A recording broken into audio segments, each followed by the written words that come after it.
근데 수치상으로는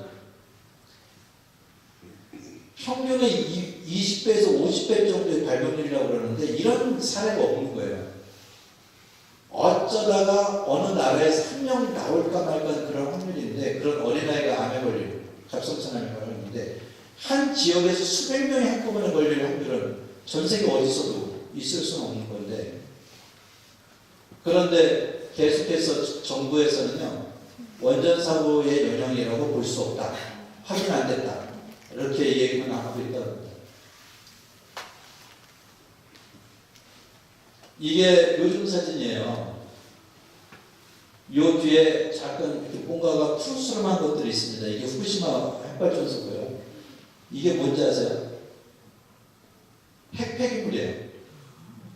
방사능 폐기물, 방사능으로 오염된 물질이라는 거예요. 근데 방사능으로 오염된 물질, 어떤 물질일까요? 물이에요, 물. 어디나 지하수가 흐르거든요. 많이 흐르든 적게 흐르든. 그런데 노시등유라고 해가지고요, 그 원자로 핵융합로 안에 있었던 방사능 우라늄이 녹아버린 거예요. 워낙 고열, 수천 도가 되는 고열이다 보니까 이게 경남 연기를 뚫고 들어서 땅으로 쑥 들어갑니다. 땅으로 떨어져요. 땅을 파고 들어간다는 소리예요. 그러면 지하수맥과 만나면 인근 지역의 모든 지하수가 방사능으로 오염됩니다. 이것들을 딴 데 흘러가지 않게 다 퍼서 통에다 쌓은 거예요. 그런데 이걸 처리할 수가 없어가지고 계속 나와요, 지하수에서. 그래서 일본 정부가 4년 전에 저 방사능 물을 바다에 보냈어요. 괜찮다 이러면서. 그러니까 그런 거 있잖아요. 오염물질로 뭐가 오염됐으면 물을 잔뜩 섞으면 희석시키면 좀 나아지지 않을까, 이런 거죠. 그랬는데 다른 물질도 아니고 방사능인데 그 독성이 굉장히 오랫동안 가는 것으로 알려져 있는. 그래서 그때 우리나라가 후쿠시마산을 수입금지를 시켰었는데 그게 재판에서 져요. 이게 요즘 일본 사람들 보면 벚꽃하고 뭐 후지산, 오늘도 낮에 신문에 그런 게 나왔는데 이게 벚꽃이에요, 후쿠시마에. 근데 이게 뭐냐면 비닐백들이에요. 플랫폼백이라고 불리는. 이게 뭐냐면 후쿠시마에 있는 땅들이 다 방사능으로 오염돼가지고요, 그거를 표피층에서 5cm 정도를 깎아 이렇게 뜹니다. 꽃 뜨듯이 떠가지고 상자나 주머니에 저렇게 담아놓습니다. 저게 방사성 폐기물인 거예요. 오염물질이에요. 저게 다. 그런데 일단은 모아놨는데 어디로 갈 데가 없어요. 그래서 무슨 일본 정부가 얼마나 웃긴 짓을 벌이고 있냐면 방사능 농도 검사를 해요. 그러면 여기에서 재면 굉장히 높게 나오거든요. 이게 많이 쌓아놓았으니까 방사능 물질들이. 그리고서 여기 현재 지역에서 얼마 나왔다 이래놓고 얼마 뒤에 이 플랫폼백들, 방사능 폐기물들을 다른 쪽으로 옮깁니다. 후쿠시마 안에서 옮겨놓고 다시 여기서 재요. 같은 지역에서 재봤더니 방사능이 이렇게 현격하게 떨어졌다 이러면서, 그러면서 이제 후쿠시마가 안정화되고 있다 이렇게 얘기합니다. 계속 돌리고 있어요, 이 안에서. 그래가지고 우리나라가 옛날에 경주 방패장 만들 때 방사성 폐기물 처리장을 신청을 하면 뽑히면 3천억 지원금을 주겠다라고 얘기를 해가지고 막 경주 사람들이 난리가 났었는데, 그런 것처럼 이 방사성 폐기물을 받아주면 그 동네로 옮길 수 있도록 허락해주면 거기다가 엄청난 발전기금을 주겠다 그러는데 어디서도 받는다는 데가 없어요. 그래서 계속 여기서 돌려막기 하고 있어요. 그래서 바로 인근 마을인데, 인근 3년 전이죠. 이때는 뭐라고 얘기하냐면 도요타 나오미라는 사람이 이런 르포 사진 작가인데 이런 어려운 상황들에 가서 사진을 찍어가지고 그 실상을 알리는 그런 굉장히 유명한 사진 작가입니다. 이 사람이 거기 들어가가지고 찍은 거예요. 사람은 살 수 없고 일반인은 못 쓰고 그저 지금 어떻게 됐는지를 알아보려고 들어간 방송 기자단하고 안내인들밖에 없더라. 뭐 이런 사진입니다. 이게 다 폐기물들인데 우리나라가 공무원들이 참 이상하다고 그러잖아요. 이런 얘기를 하면 여기에 혹시 공무원 계시면 기분 나쁘실지 모르겠는데 괜히 경직된 그런 사고를 대신으로 갖고 계세요. 뭔가 변화를 싫어하고 행정적으로 처리하고 그냥 그런 실질적인 어떤 일이 이루어지지 안 하는 경우들이 많아요. 그거 누굴 닮아서 그래, 어디서 배워서 그러냐면요. 일본한테 배워서 그래요.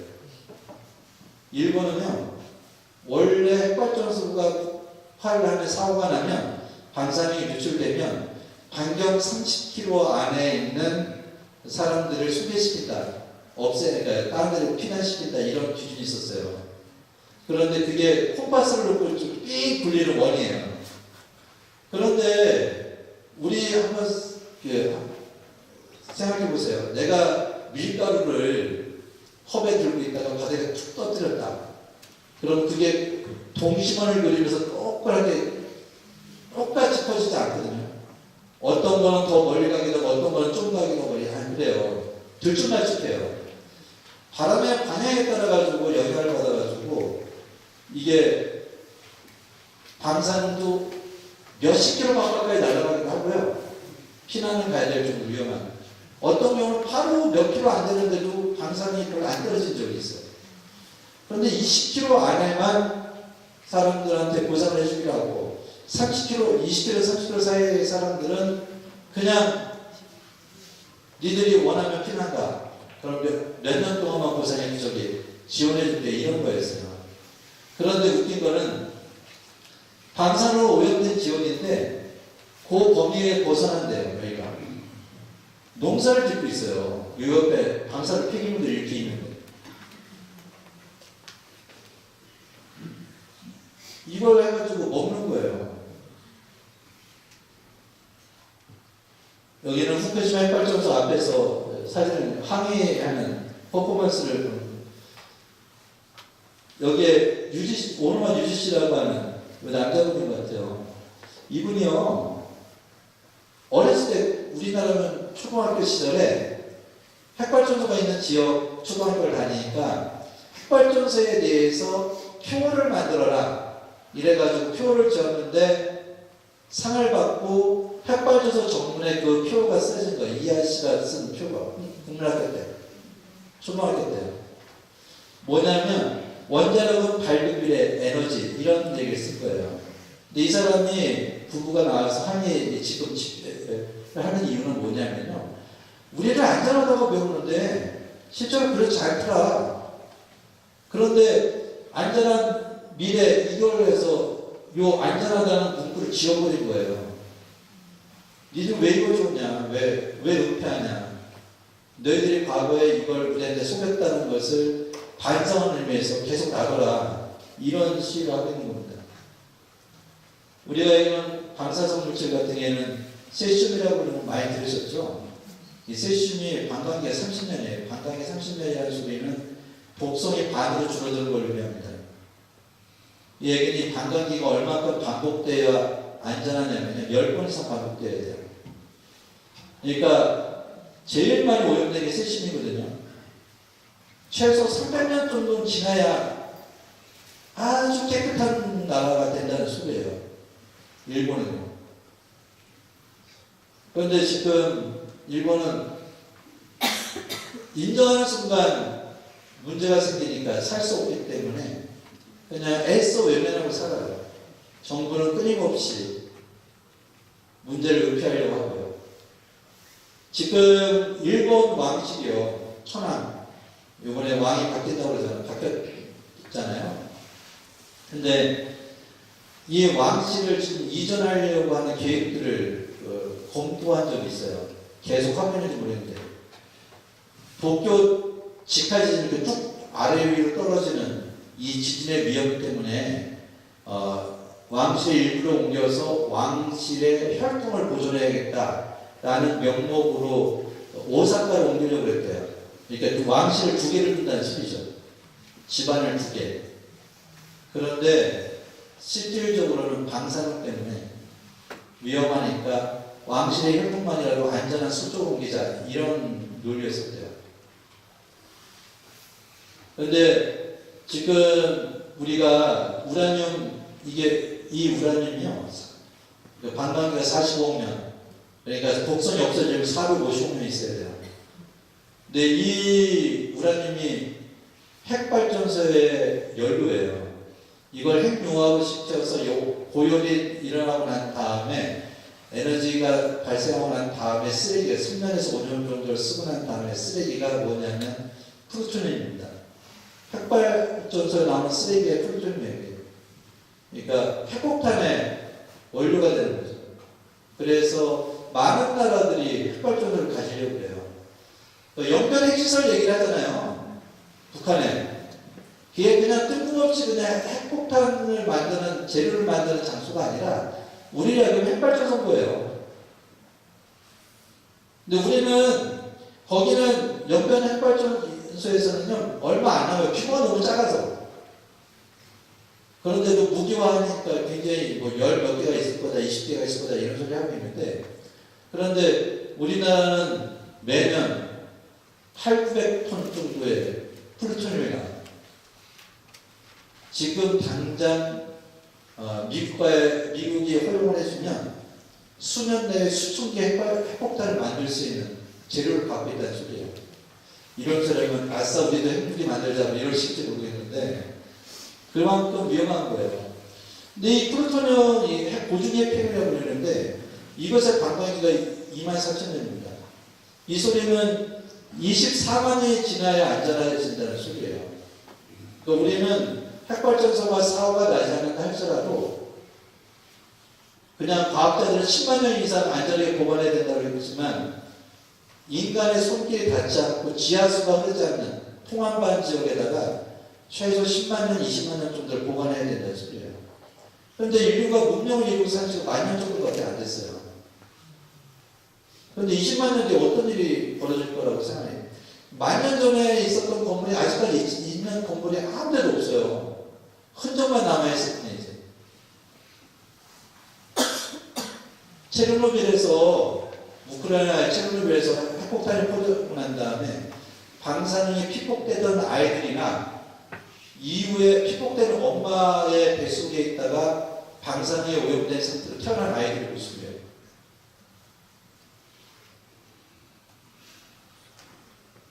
이상한 뇌가 없는 아이들 태어나고요. 인간 같아 보이는데 인간이 아니에요. 왜냐하면 우리가 염색체, 서리, 투려, 배열이. 그러니까 방사능은 염색체를 공격해가지고요. 전혀 다른 염색체를 만들어냅니다. 그러니까 인간 같은데 우리 좋게 말하면 돌연변인 거죠. 영화 속에서나 방사능에 오염된 돌연변이들이 초능력을 발휘하고 지구를 지키고 뭐 악당을 물리치고 뭐 이러죠. 실제는 절대 고통스럽게 죽어갑니다. 그런데 후쿠시마 수산물을 이제 수입을 해야 될지도 모르는 상황이 벌어졌어요. 왜냐하면 후쿠시마 4년 전에 후쿠시마 수산물을 검사를 해봤더니 일단은 뭐가 문제냐면 계속 기준치 이하니까 괜찮다고 해요. 일본에서는. 보통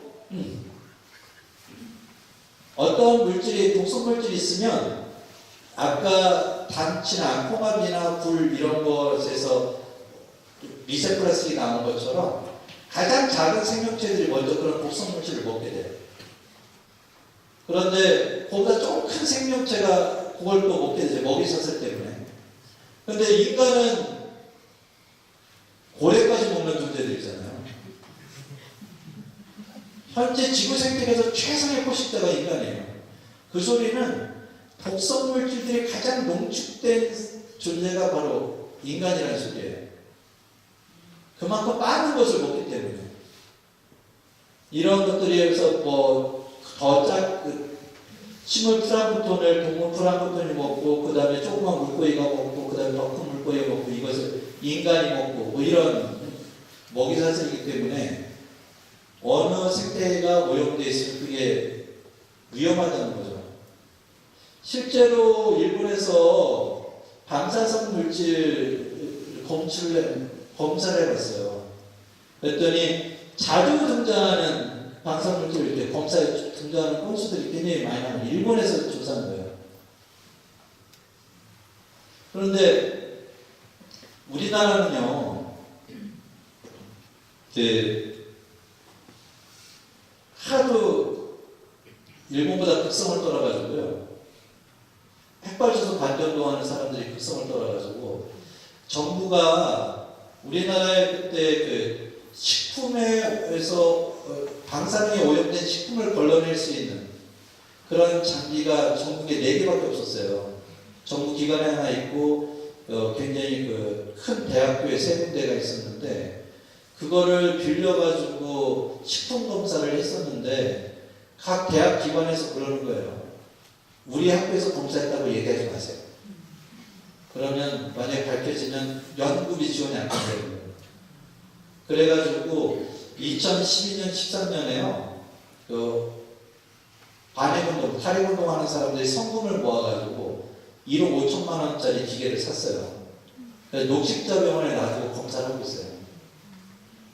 근데 기준치가 1베크렐이에요. 킬로그램당. 그런데 일본은요 25베크렐을 써는 거예요. 그러니까 25베크렐 이하면 방사능이 없다라고 그냥 치부해버려요.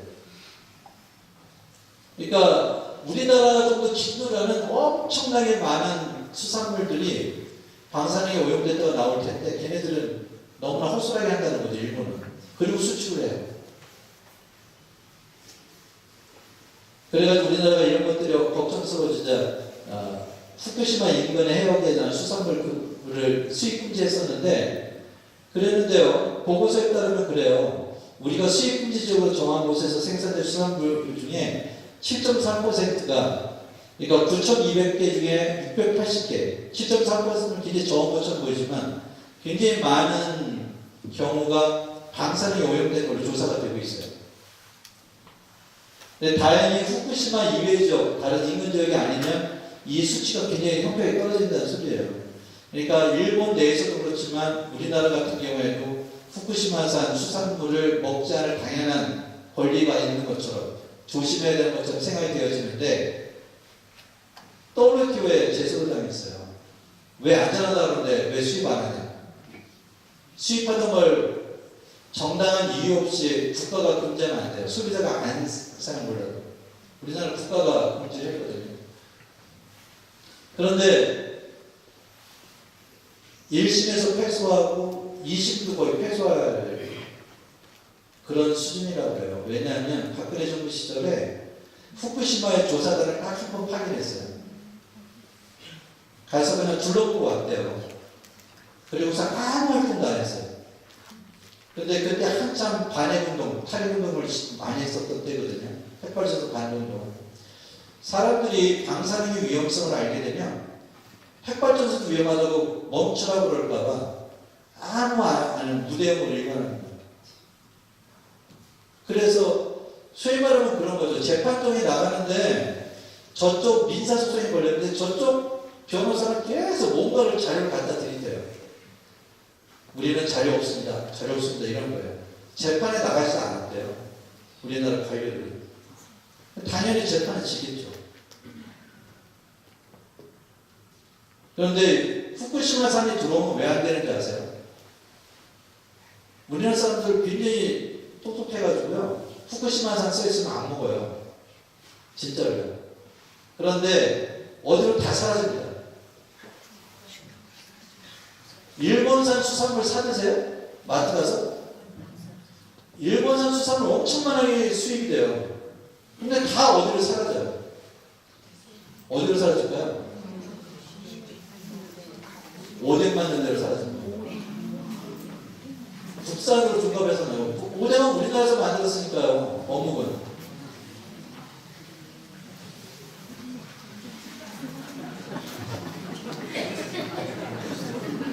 네. 이런 건강상의 위험성이 있어요. 지금 몇 시죠? 9시요? 네, 빨리 해야 되겠네요.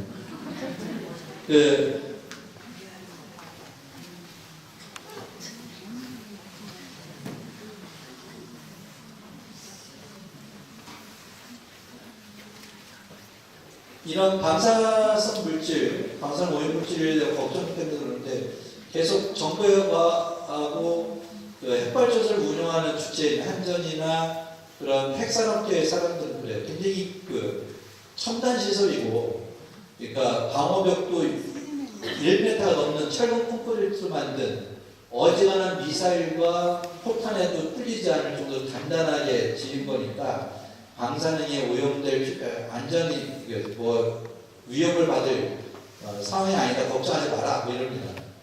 그런데 폐기물 문제, 실제로 그렇게 사고가 안 나야 되겠죠. 운전하는 동안에 사고 나면 진짜 큰일 납니다. 우리는 어디를 도망갈 데도 없어요. 나라가 조그매가지고. 그런데 사고가 안 난다 하더라도 아까 했던 폐기물 문제, 폐기물을 처리할 데가 없어요. 그런데 우리나라는요, 폐기물 처리할 기준이 뭐냐면 지진이 일단 안 나요.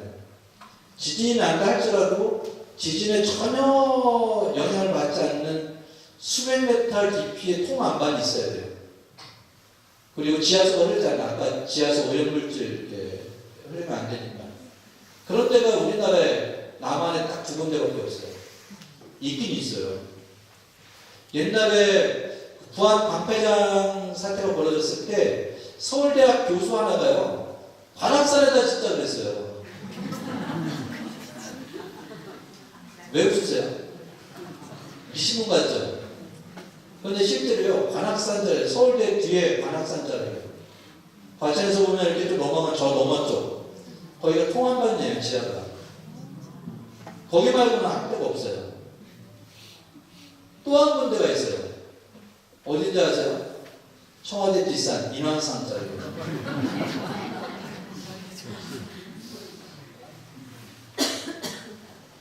하여간 서울 한양을 자리 잡을 때 잘 잡긴 한 것 같아요. 뭐 지진이나 여러 가지 영향을 최소화할 수 있는.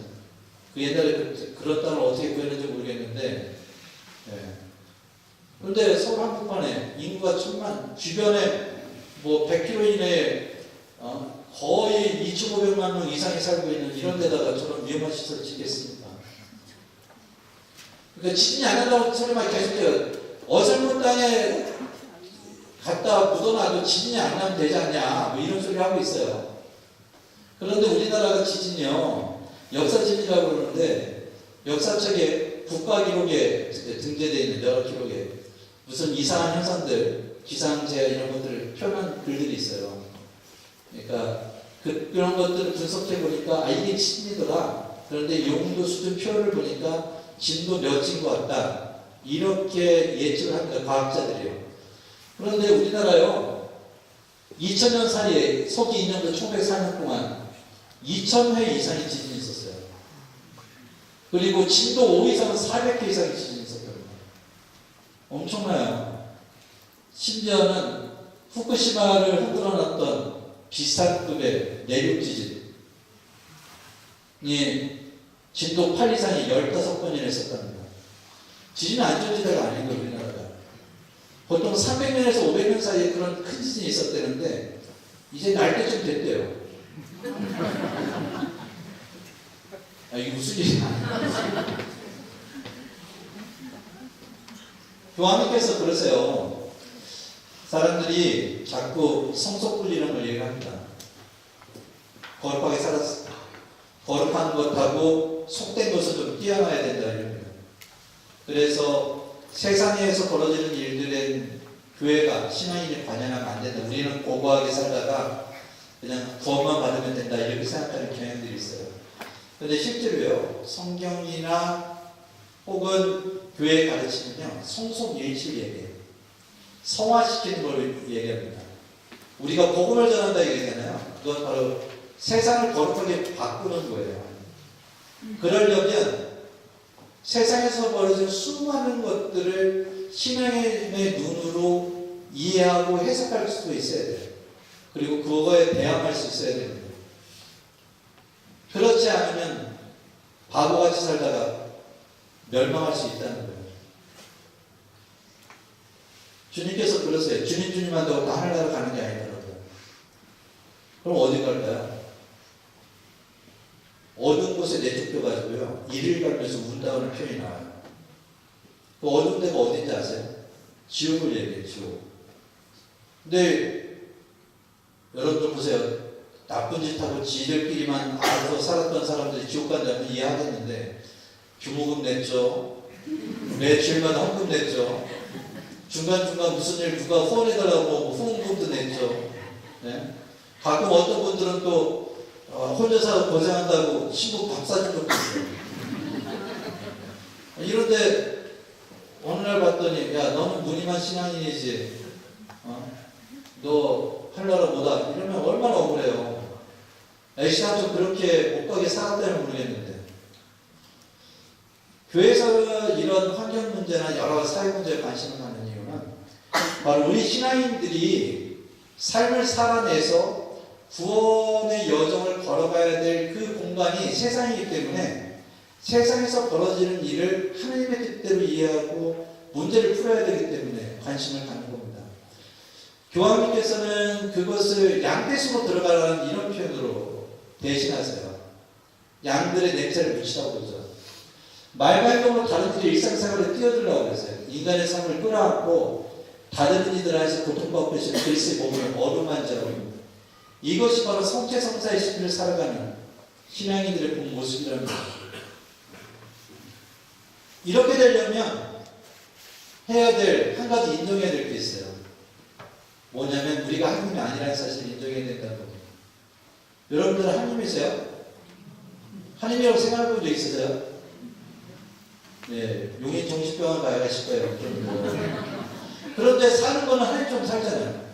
돈으로 다 모든 걸 해결할 수 있고, 돈만 있다면 뭘 못할 때 안타까운 이유가 돈이 없어서 그걸 못한다고 안타까워하시지, 내가 인간이기 때문에 못한다고 생각을 안 하세요.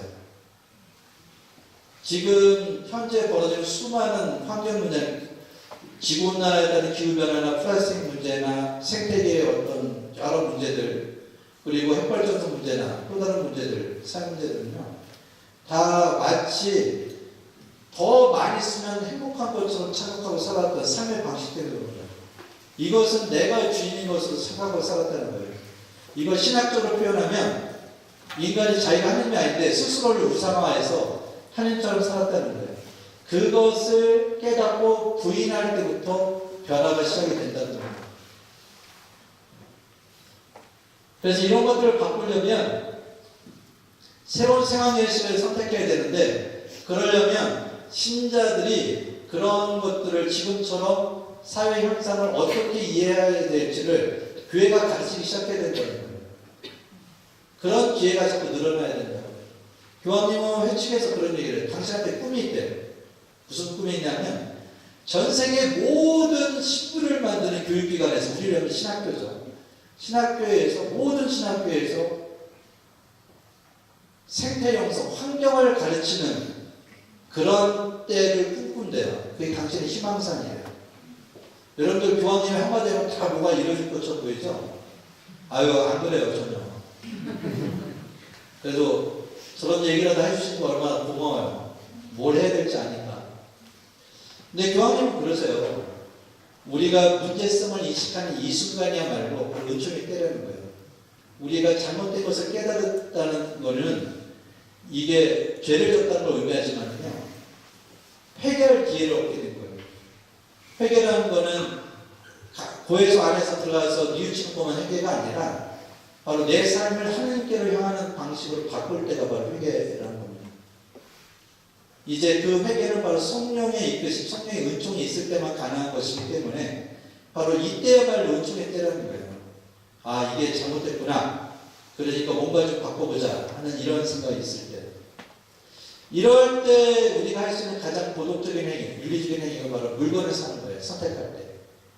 물건을 선택할 때 바로 환경을 파괴하면서 생산된 것은 거부하고, 노동자들을 착취한 나쁜 기업들, 여성들을 무시하거나 아이들을 착취한 그런데 그런 건 다 괜찮은 것 같은데 알고 보니까 그 회사에서 생기는 이익 가지고 나쁜 짓을 하더라. 이렇다면 그런 회사 물건을 사지 말라는 거죠. 전기도 마찬가지예요.